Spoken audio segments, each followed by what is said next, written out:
하나님 말씀 마가복음 11장 15절에서 19절 말씀입니다.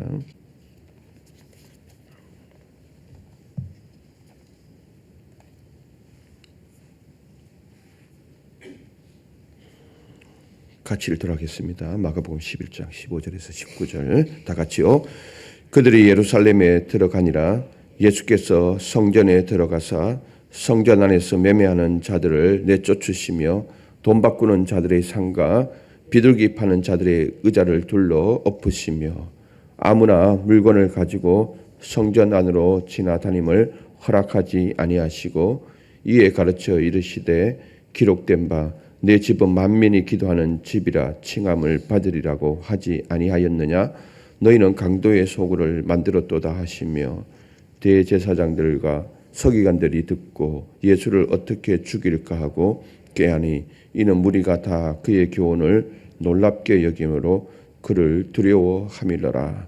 그리고 날이 저물매 그들이 성 밖으로 나가더라. 아멘.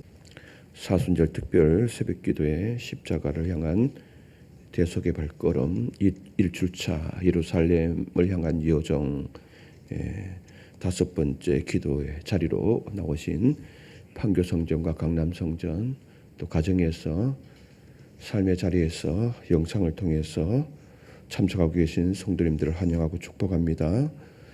십자가의 은혜를 사모하여 이 새벽 기도의 재단을 지키는 여러분 심령 위에 오늘도 주님의 거룩한 회복의 역사가 충만히 임하시기를 소망합니다. 오늘 우리가 함께 읽은 마가복음 11장 본문은 예수께서 수많은 군중들의 환호를 받으며 예루살렘에 입성하신 후에 제일 먼저 찾은 곳이 이스라엘 신앙의 가장 심장부인 성전으로 향하셨습니다. 이 사건을 기록하고 있습니다. 예수님이 제일 먼저 찾아간 이 성전, 당연히 기도 소리가 나와야 하고 거룩한 예배가 넘쳐야 되는데 온갖 탐욕이 난무하는 강도의 소굴로 전락해 있었습니다. 본문은 예배의 본질을 잃어버리고 세속적 가치로 채워진 성전, 즉 오늘날 교회와 성도들을 향한 주님의 강력한 경고이자 회복의 촉구입니다. 오늘 이 새벽에 주님이 허물고 다시 세우고자 하셨던 성전의 의미에 대하여 묵상하시겠습니다. 첫째, 내 안의 위선을 허물어야 합니다. 본문 15절을 보면 예수께서 성전에 들어가서 돈 바꾸는 자들의 상가 비둘기 파는 자들의 의자를 둘러 엎으셨다라고 기록하고 있습니다. 이 둘러 엎다라고 하는 이 단어는 파괴적인 행위를 무너뜨리는 행위를 말합니다. 예수께서 둘러 엎으신 이 장소는 제사장들이 머무는 장소가 아닙니다. 이방인들도 들어와 하나님을 예배할 수 있도록 허락된 유일한 공간인 이방인의 뜰이었습니다. 당시 종교 지도자들은 하나님을 찾고자 먼 길을 찾아온 이방인들의 예배 초소를 빼앗아서 제물로 바칠 짐승을 팔고 성전세를 환전해주며 막대한 폭리를 취하는 타락한 상업시장으로 변질시켜 버렸던 것이죠. 여지없이 기득권 카르텔이 작용되어져서 그들과 독점 계약을 맺은 자들이 폭리를 취하는 정말 탐욕이 난무하는 장소가 된 것입니다. 편의를 제공한다는 이 명목 아래 사람들을 더욱 힘들게 만드는 이 성전이 되었던 것이죠. 이 참담한 현실 앞에서 예수님은 17절 하반절에 이렇게 단식합니다. 너희는 강도의 소굴로 만들었도다. 여기서 강도의 소굴이 의미하는 바는 두 가지입니다. 하나는 재물을 탈취하여 쌓아두는 것. 강도들이 몹쓸 짓을 해서 재물을 탈취해서 자기들이 거하는 이 장소에 그 재물들을 쌓아두죠. 바로 그것을 의미합니다. 이방인의 뜰에서 장사하면서 상식 밖의 거리를 통해서 돈을 갈취하는 이 현장을 강도의 소굴이라고 우리 주님은 불렀던 것입니다. 또 다른 하나의 의미는 당시 유대인들은 일주일 내내 세상에서 이기적으로 살다가 그리고 악한 일을 일삼다가 안식일이 되면 성전에 나와서 비둘기 한 마리와 돈 몇 푼을 제물로 바치면서 이렇게 생각하는 거죠. 나는 이제 성전에 왔으니 내 죄는 용서받았다라며 스스로를 위로 삼는 그런 장소로 바뀌었습니다. 예수님은 바로 그 가증스러운 종교적 위선, 진정한 회개가 없는 거짓 평안을 가리켜서 강도의 소굴이라 하시며 그 위선과 강도짓과 다름없는 상대를 여지없이 둘러 엎으신 것입니다. 성전이 성전으로서의 기능을 하지 못하면 성전도 무너질 수 있음을 말씀하고 있습니다. 여러분들 이 본문을 보면은 샌드위치 구조를 하고 있습니다. 그 앞뒤로 보면은 무화과 나무의 저주 이야기가 나옵니다. 길을 지나가실 때 성전으로 올라가시는 그 길에 무화과 나무가 있었습니다. 근데 무화과 나무가 열매를 맺지 못하죠. 그러자 예수님께서 이 무화과 나무를 저주하십니다. 앞으로도 열매를 맺지 못하겠다. 그리고 난 다음에 이 성전 정화 사건이 일어나고 이 사건이 끝난 다음에 다시 무화과 이야기로 넘어옵니다. 그 저주를 한 다음에 다시 보니까 이 무화과 나무가 말라 비틀어져 있는 거예요. 그렇다면 성전도 이렇게 될 수 있다라고 하는 엄중한 경고를 지금 문학적 장치를 통해서 말씀하고 있는 것입니다. 여러분 혹시 우리도 일주일 내내 세상의 방식대로 이기적으로 살다가 말씀대로 살지 못하고 주일 예배 한번 드리는 것으로 내 영혼의 안정을 보장받으려 하지는 않습니까? 우리의 모든 행동이 종교적 행위를 통한 자기의 위안이 아니라 예수 그리스도의 대속의 은혜 안에 있는 신앙인이 되어야 합니다. 종교인이 되지 말고 종교 생활을 하지 말고 신앙 생활을 해야 합니다. 오늘 이 엄중한 경고 앞에서 우리의 모습을 돌아볼 수 있었으면 좋겠습니다. 둘째, 만민이 기도하는 집을 회복해야 합니다.